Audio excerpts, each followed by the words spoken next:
So Khamzat Chimaev is rumored, right? Strictly rumors at this point, to be fighting Israel Adesanya. You heard that right, Israel Adesanya at UFC 300. But I'm not totally convinced. I wouldn't be upset with the matchup. I want that to be known first. Adesanya would be a good matchup, but there are titles to be won. Would Khamzat Chimaev really wait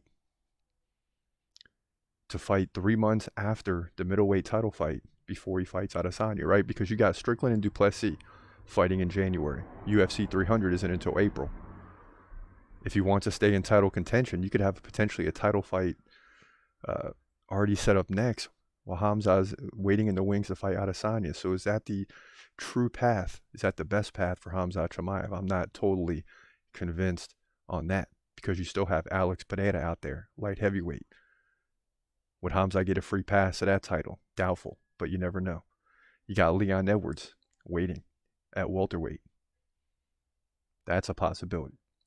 But the one thing that makes me say Adesanya has the best chance, strategically, because the middleweight division is best for Khamzat right now, and we all know that the UFC needs eyeballs at 300, and Adesanya would certainly bring that. Pereira would too. Don't get it twisted. If it was Alex Pereira versus Khamzat Chimaev for the light heavyweight title, that would sell a lot of pay-per-views. Make no mistake about it. Then you throw in Conor McGregor in there potentially against whoever. That sells even further, which I think would be the ultimate scenario for Khamzat to get the most eyeballs on him. He doesn't have to be the main event. He could be the co-main or fight number 3 if McGregor's at the top of the card. Please believe it. But who is he fighting? That's a question in and of itself.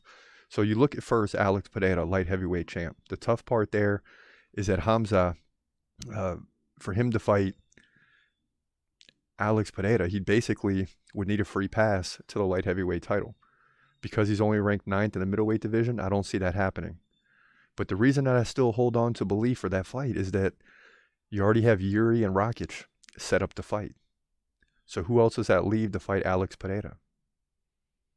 Not really anybody.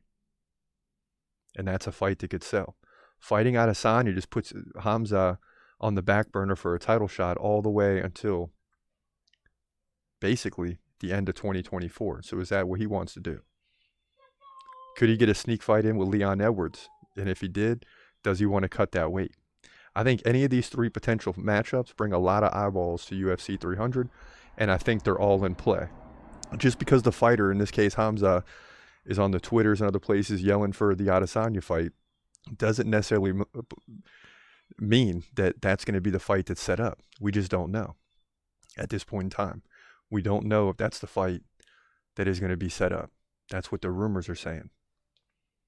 But we got a long way to go. And Bo Nichols was weighing in on this topic. He said, in terms of Leon Edwards, he says, I think there are guys that are going to be able to give him some resistance and stuff, said Nick on his YouTube channel. If Khamzat goes back down, that's a freaking tough fight for him. Islam would be a tough fight for Edwards as well. But I think that's really competitive. So he's saying Khamzat would be a little bit more testy for Edwards at 170. Big weight cut for Khamzat, though. He also goes on to say, I feel like Khamzat comes down, he would probably beat him up. But Islam coming up, even though he's a big 55er, Leon's big, Leon can freaking strike. Colby Covington was able to take him, was able to hold him down a good amount, so who knows? And Leon's smart, he keeps his cool, so I really don't know. But Bo Nichols is weighing in on that. And if Khamzat ends up winning the belt, that's a guy that would be chasing him, right? Welterweight, you got Shavkat. Light heavyweight, I don't know if there's anybody that if Khamzat can get up there and win it that would be chasing him. And I say chasing because when Khamzat wins the belt, whatever belt that is, welterweight, middleweight, light heavyweight, whatever belt he wins first, the only guys that are really going to be in contention for the title against Khamzat are going to be newcomers. Bo Nichols, Shavkat, and whoever comes up in the light heavyweight division, whoever emerges, because really that division is just filled with newcomers. Alex Pereira, Yuri Prochazka, Alexander Rakic, we got to see from him. We haven't seen him in a while. He's a winner. Jamal Hill's still in the mix. So that division is a little bit different than welterweight and middleweight. If Khamzat wins welterweight or middleweight, he could hold on to that belt for a long time. if he wants to, or he can continue to move up and gain other titles, which is what I think he will do. So a lot of options here for Khamzat. So a lot of people weighing in this week in the comments say, talk about Khamzat, let us know what's happened and what's up with the injury. I haven't heard anything about the injury, which is a good sign. That must mean he's healing pretty well, because he's already eyeing April, and that's about 4 months from now. So that's a good sign that Khamzat is recovering well from that, or else you probably wouldn't be talking about a fight, right? So Khamzat's looking good for April. That's all we need to know. 4 months from now, not today, 4 months from now. And the opponent isn't a lock one way or the other. That's what makes this thing tough to dissect. And then you have the other factors of Islam Makhachev. Could he get a title shot against Leon Edwards? Will he fight Justin Gaethje? Then if he does, who will Leon Edwards fight? Right? So you have all these things in the mix. There's not really anyone for Leon Edwards to fight right now, because he's beaten Usman and Colby in his, 2 title defenses. So there's no one really else in the welterweight other than Shavkat. But is Shavkat ready for a title shot right now? Do you see what I'm saying? These are all the questions when it comes to matchmaking that the UFC will have to answer. If you go with Islam fighting Gaethje, that opens a door for Khamzat to fight potentially in any division. And I think Khamzat is open to fighting in any division. But he's only fighting welterweight again if it's for the title. And he'll do it one time and one time only. So if Khamzat ever goes back to welterweight, it's for one fight. That's to get the belt. To me, that's the toughest belt for him to get. If he gets that one, he's the UFC's first 3-belt champion, assuming Henry Cejudo can't do it and other guys like Alex Pereira can't do it at heavyweight, right? Those are some possibilities right now. Not likely, but you never know, right? You never know. Because Pereira can go up there and match up well with John Jones. I don't know about the other heavyweights, but he can match up well with John Jones, and he just has to win it once to become a 3-belt champion. So, Khamzat's got a long way to go.